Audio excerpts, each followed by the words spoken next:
Sir ఏం మాట్లాడారు?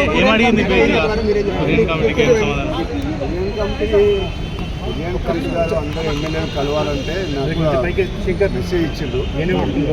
Parliament ఎన్నికల్లో జరిగిన ఎన్నికల సందర్భంగా ఏ విధంగా జరిగిందనే అభిప్రాయం తీసుకుంటాను. నేను భువనగిరి పార్లమెంట్ ఇన్ఛార్జ్గా ఉన్నా కాబట్టి ఆ పార్లమెంట్ సీట్ గెలిపించిన ఒక ఎమ్మెల్యేగా వండుకుంటూ మునుగోడు మాజీ పార్లమెంట్ సభ్యునిగా నాకు ఇచ్చిన బాధ్యతల్ని పార్లమెంట్ ఇన్ఛార్జ్గా 2,22,000 మెజార్టీతో గెలిపించమని చెప్పడం జరిగింది. మిగతా ఎమ్మెల్యేలు కూడా మా భువనగిరి పార్లమెంట్లో మిగతా ఎమ్మెల్యేలు కూడా అందరూ కూడా సహకరించి పార్లమెంట్ అభ్యర్థి చామంతి కిరణ్ కుమార్ రెడ్డి గెలుపు కోసం మేమందరం యునైటెడ్గా ఐకమత్యంతో 6 ఎమ్మెల్యేలము అక్కడ ఓడిపోయిన ఎమ్మెల్యే కొమ్మూరు ప్రతాప్ రెడ్డి 7 కూడా కలిసికట్టుగా పనిచేసినాం కాబట్టి అది Bhuvanagiri parliament seat BJP Poornarsaiah Goud గారు గెలుస్తారనే టాక్ ఉంది. నేను ఇన్ఛార్జ్గా పోయిన తర్వాత మా ఎమ్మెల్యేల సహకారంతో ప్రతి ఎమ్మెల్యే కూడా కష్టపడి మేము ఏ విధంగా అయితే మా ఎన్నికల సందర్భంగా మేము ఎట్లా కష్టపడ్డామో అంతకంటే రెట్టింపు కష్టపడ్డాం. ఎందుకంటే ఉదాహరణకు మునుగోడు నియోజకవర్గంలో అసెంబ్లీ ఎన్నికల్లో నాకు 40,000 మెజార్టీ వచ్చింది. అదే పార్లమెంట్కి వచ్చేసరికి 54,000 మెజార్టీ తీసుకొచ్చింది. అంటే నెల రోజుల పాటు రాత్రి పగలు నిద్రపోకుండా నేను కూడా అక్కడే ఉండి మునుగోడుతో పాటు మిగతా 6 అసెంబ్లీలు పార్లమెంటు ఇన్ఛార్జిగా ఎంపీ క్యాండిడేట్ ఎమ్మటి రాత్రి పగలు కష్టపడ్డాం కాబట్టి ఆ గెలుపు సాధ్యమైంది. అదే విషయం మేము ఈ కమిటీ సభ్యులకు చెప్పడం జరిగింది. మీ దగ్గర అంతే దాదాపు మీరు అనుకున్నాను ఒక సీట్ మీద అసెంబ్లీలో గెలిచారు, పార్లమెంటు 2 గెలిచినటువంటి సిచ్యువేషన్ ఉందని అనుకుంటున్నాను. అది ఓకే. ఎక్కువగా చర్చ ఇప్పుడు జిహెచ్ఎంసీలో నుంచి ఎక్కువ మంది 6 మంది ఎమ్మెల్యేలు జాయిన్ అవుతున్నారని చర్చ జరుగుతూ ఉంది.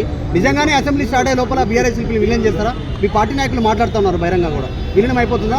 బీఆర్ఎస్ పార్టీ అనేది మీ అందరికి తెలిసే ఉంటుంది. నేను ఎప్పుడో చెప్పిన బీఆర్ఎస్ పార్టీ అనేది కుటుంబ పార్టీ. తెలంగాణ ఇచ్చింది కాంగ్రెస్ పార్టీ,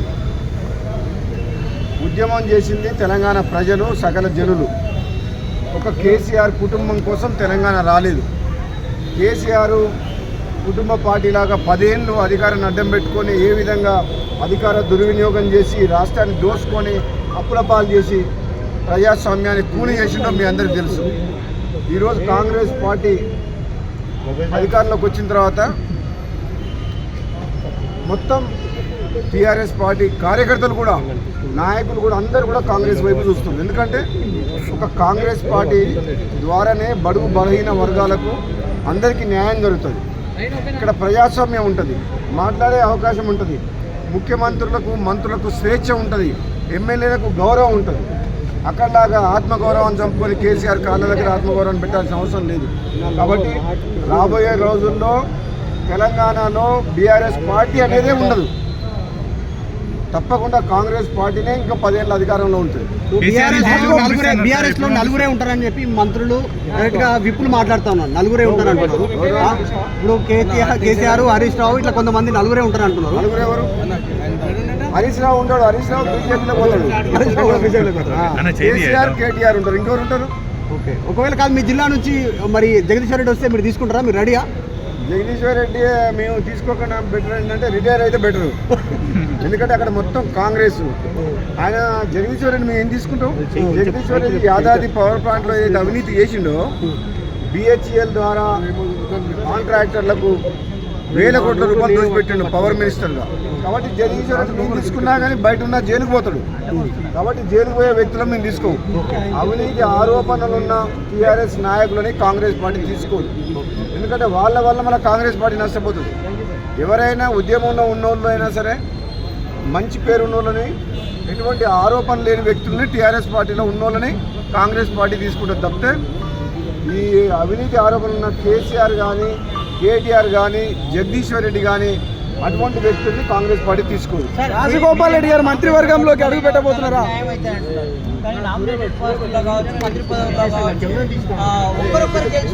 బడుగు బలైన వర్గాల నుంచి కూడా ప్రాతినిధ్యం అందడం లేదు అనే